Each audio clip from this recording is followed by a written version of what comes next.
Most project managers, they think that the title is the finish line, but it's really just a test. No one's clapping in the beginning, and there's a reason for that. I mean, when I got my first PM title and I thought, this is it. I thought the moment I walked into the room, everything would shift. That I would suddenly feel like the leader. But when I stepped into the first meeting, I was invisible. The developers, they just kept typing like I didn't even exist. The analysts, forget about it, never even looked over their monitor. And the business lead, well, they just stared at me like, those expressions like, why are you here? Type expression. So I cleared my throat, trying to offer some ideas. They just landed flat. I gave direction, but nobody moved. Not because they were rude, not because they even doubted the project, but because I hadn't earned anything yet. Not their trust, not their attention, definitely not their belief in me. Therefore, I learned the hard truth no project manager wants to hear. Your title gives you responsibility, not influence. Your seat gives you visibility, not respect. Your role makes you accountable, not trusted. See, you're not a leader just because someone gave you the title. You become a leader based on what you do next. Therefore, I shifted, of course. I stopped trying to impress and started being consistent. I stopped trying to sound smart and focused on clarity. I stopped expecting applause and started earning credibility, one small win at a time. And that's the real lesson here, family. No one claps when you begin. They're watching to see if you're real. Their beginning isn't the applause. The beginning is for the work. The beginning is where you're shaped as someone that is worth actually following.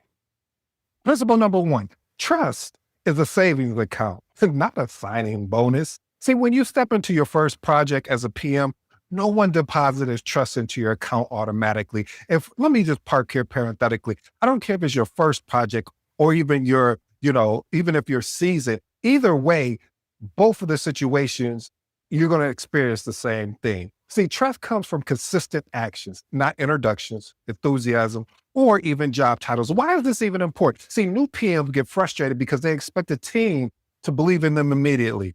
That expectation, it creates pressure. That expectation leads to insecurity. That expectation allows you to start allowing imposter syndrome to creep in. But when you understand trust is built slowly, you stop chasing validation and start focusing on reliability. Experiment with these actual tips. Show up the same way every time. What does that look like?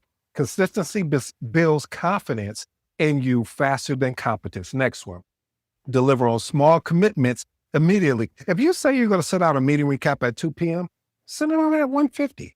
Next one, document decisions publicly. You knew this was going to be here because documentation beats what? Documentation would always be any type of conversation. So it shows your accountability in tracking things that matter. Here's my professional advice, family. Your reputation grows when people can predict your behavior. So make yourself predictable in the best way. And here's the truth. You can't build trust by force. You build it through what you do when no one is clapping. Principle number two, your ideals won't be accepted at first. And if I'm going to tell you to be honest, that's normal. Again, your ideals won't be accepted at first. That's normal. Early in your PM journey, even when you grow as a project manager, your ideals land flat because the team doesn't know your thinking pattern yet. They're not rejecting you.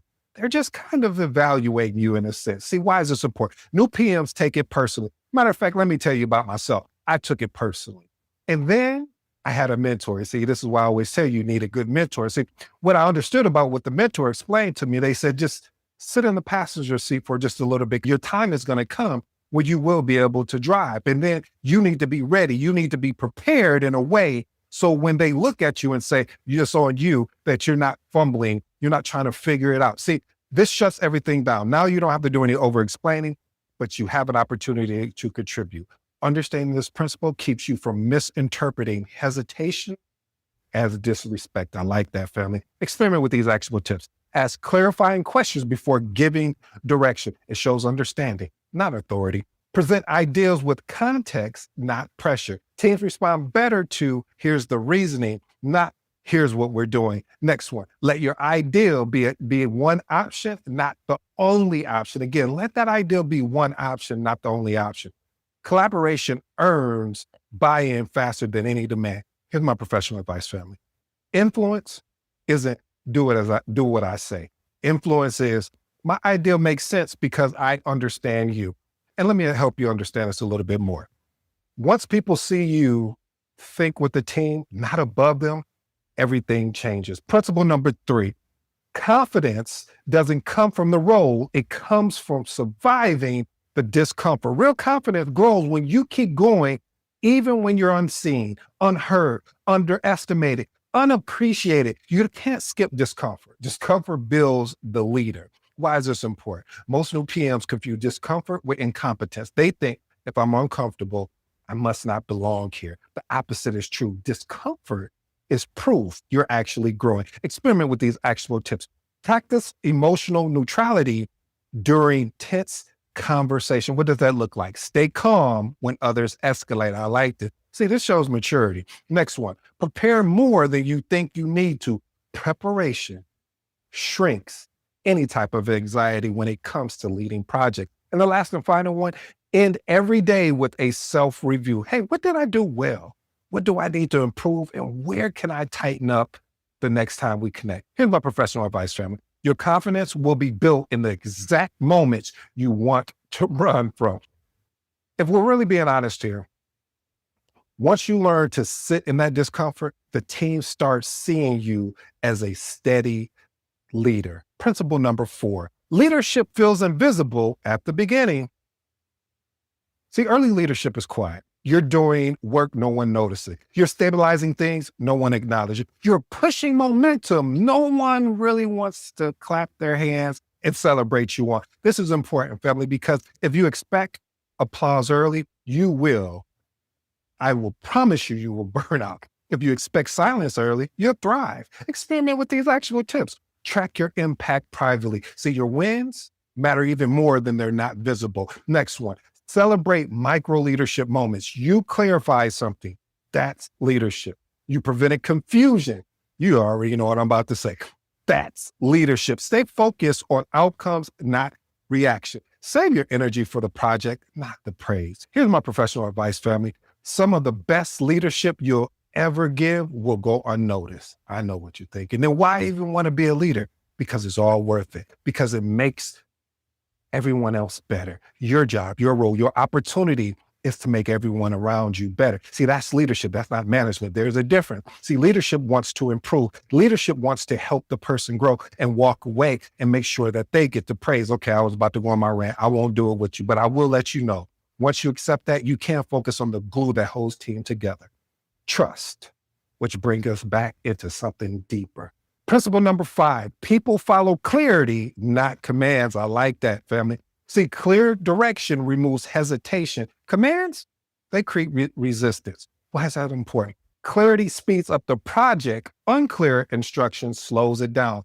Experiment with these actual tips. Set weekly priorities. Next one. Define what done is for every task. And the last and final one, simplify your communication. Here's my professional advice, family. Your clarity becomes their confidence. And once clarity is in place, reliability becomes your superpower. Principle number 6, you don't earn trust by being right. You earn it by being reliable. See, people follow PMs they can count on, not PMs who sound smart. Why is that important? Reliability builds more influence than correctness ever can and will. So experiment with these actual tips. Recap every meeting within 24 hours. Next one, protect timelines and communicate effectively when changes happen. And the last and final one, you want to stay ahead of risk, because we know when you have a risk, if it's not watched, if it's not paid attention to in a sense, it can flip to an issue. And if it's flipped to the issue, what is our response? Here's my professional advice, family. Be the PM your team never has to chase. And when you become reliable, something powerful happens. Your influence starts to grow through small and consistent wins. Principle number 7, influence is built through small wins, not big speeches. See, people remember what improved because of you, not what you talked about. Why is this important? Small wins compound into leadership authority. Experiment with these actual tips. Solve one meaningful problem each week. Again, solve one meaningful problem each week. Next one, communicate progress visibly. And the last and final one, document improvement so the impact is clear. Here's my professional advice. Talk less, improve more. And when you do those little small wins, they start to stack up. The room, it starts to shift.